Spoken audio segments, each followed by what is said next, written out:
Hey everybody, I'm so glad you're here today, and I am excited to introduce to you today my French vanilla mom. I know I've talked about her before on Mother's Day, but today I really wanted you to get to meet her and to hear her story of how our lives collided, how God brought us together into each other's world. And her name is Jada Camp, for everybody that's going, Vanilla Mom has a name, yes.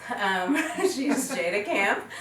And I'm so happy to have you here today.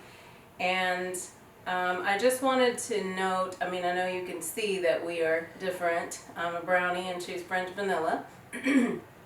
Although she would say she's not sure about just French vanilla. Yeah, I probably got a little more of the spice cabinet in me than that. But I also wanted to just share our differences and our love for one another, because I really believe that there is no prerequisite to love. For instance, I cannot handle spicy food. I absolutely love spicy food, unless Niji cooks it. The first time I had his Indian food, I was eating it away, and it was delicious. It was so good, and the flavors were amazing. And about halfway through the night, my tummy exploded. And here came all the spice to revisit me again. Yeah, no, that kind of spice I can deal without. But I do love spicy food. Yeah, she can handle more than me. A lot more. So orange is my favorite. Lemon everything is my favorite. I am not called to the kitchen. I am not a good cook, and I just, yeah. Everybody that knows me knows that. And trust me, I've tried to teach her. No go. But I absolutely adore being in the kitchen and cooking and preparing and thinking about what I can prepare for my family so that whoever comes can sit at my table and they can eat from the bounty that God gives me. And her food is delicious, and our family can attest to that. But although I don't cook, I really like washing dishes. In fact, I will say washing dishes is therapeutic for me. Not for me. In fact, they really sit in the sink longer than they should. Way longer. But with all our differences, what matters the most is that we are able to value each other, we're able to challenge each other, we're able to love each other, no matter what, no matter where we are, what we believe, what we look like. No difference can keep us apart, because love is a choice, and we have decided to love one another, and nothing will take that love away. And again, I just have to say there's no prerequisite to love. And so today I really wanted you to hear my mom's story of how I came into her life. At the ripe old age of 34, may I add. I have a 16-year-old that the Lord has laid upon my heart to call. But let me back up just a little bit, because I had met her and her mom and dad at our church that we were attending. And we really had gone out to dinner and a few things like that with her family, but not really just a close relationship. And we had gone to your graduation, I think it was, and that night I was just really kind of disturbed about some things that I had witnessed that evening that I wasn't really too happy about. We won't go into that, but that night as I slept, the Lord woke me up. He woke me up and gave me a vision. And He does do this for me sometimes, because otherwise I don't sit still long enough to hear Him. So He has to grab me out of my sleep so that I will hear His voice, and I will listen to His voice and pray that I obey, right? And so I had this vision of being back at my childhood home, where I had been raised, where it was safe, it was comfortable. We didn't have a lot of money growing up, but it was still a comfortable place, and a place that I loved and adored being, and where family always gathered. So we were back at this place in this vision, and Lolly kept trying to get me to hide her and put her behind me. And as a child, we used to play hide and seek. And I was going to all my hiding places around my childhood home with her, trying to hide. And I kept asking her, who are we hiding from? What is causing you so much fear? Who are we hiding from? And so we were standing at the front door of my childhood home on the inside of the house. And I told her, I said, Lolly, you're safe here. This is a safe place. And she says, you just don't understand. I said, I'm going to find who you're hiding from. And I opened up the front door. And I saw her dad walking down the street. And I said, why are you so afraid of your father? And she opened up her hands, and there were marks across her palms. And immediately I knew that there was some distress that was going on in her home, literally. The Lord allowed me to understand that.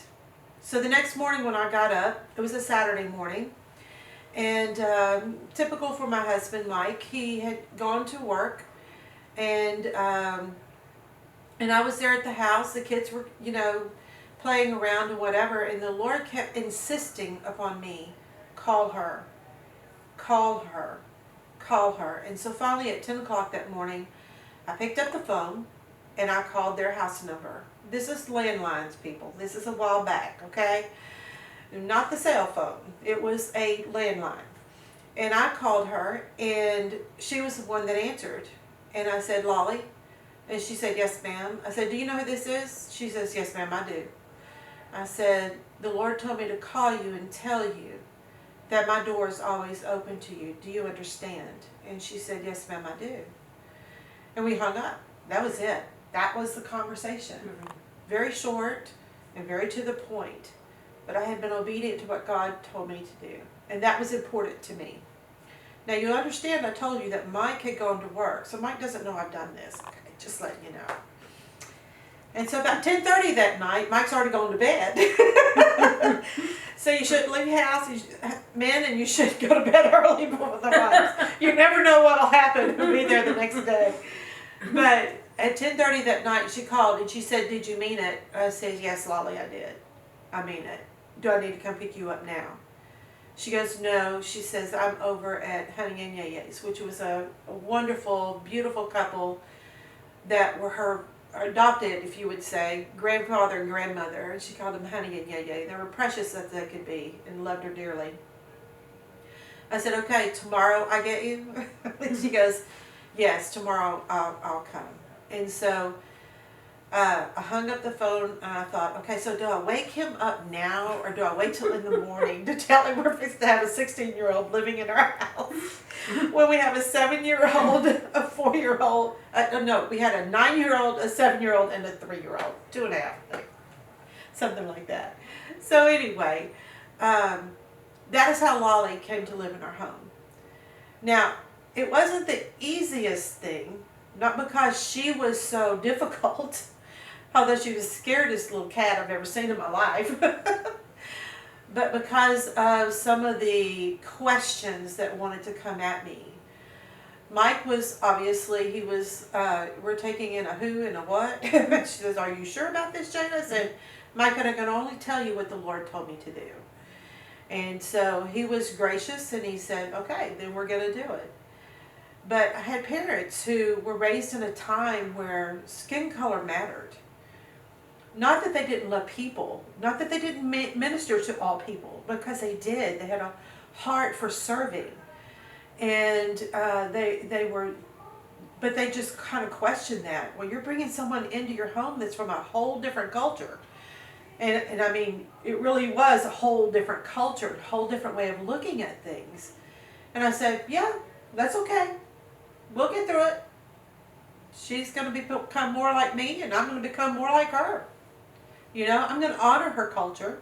She's going to honor mine. That's just the way it needs to be. So, and I had my brothers also concerned. My sister probably was the only one that wasn't. Mm-hmm. She was like, okay then. So there were questions, and there were people that were like, well, okay, well, this is different. And it was. But you know, God doesn't want us just, He doesn't always keep us in our same place. Sometimes He puts dynamite under us to explode us out of where we are so that He can put us where He wants us to be. And so we had a little bit of a, well, I would say dynamite, probably a large firecracker, okay? That, you know, just kind of pushed us out of our comfort zone and really prepared us for even further ministry down the road that we had no idea. And so, yeah, we just, you know, it was an interesting journey. You know, I'm taking in this young woman that I'm feeling like at 16, almost 17, should be able to make decisions, should be able to, you know, go and do. And she comes into my house and I feel like, okay, I got to teach her everything. Because she was almost afraid of her own shadow. And not that we'll go into all of the history there, but we definitely want to honor the fact that God said this is where she needs to be, you know, and I praise Him for that. I thank Him so much because of that decision, being obedient. I now have beautiful grandchildren that I love and adore. I have a wonderful son-in-law who, even though his Indian food is a little too hot, he's awesome. He's just such a wonderful man of God that I can honor and respect and call upon. And so that's not a bad thing, right? Yeah. And so choosing to love someone who is different from you, whether it's skin tone, whether it's a disability, whether it's an age gap, whatever it might be, it's about that choice of saying, I'm going to. God's called me to it, therefore I'm going to do it. I'm going to love. Yes. And that's my heart in this whole message, is that Mom really modeled love for me. A lot of people talk about it, sing about it, but she lives it. And that was the catalyst in opening my heart to the saying that there is no prerequisite to love.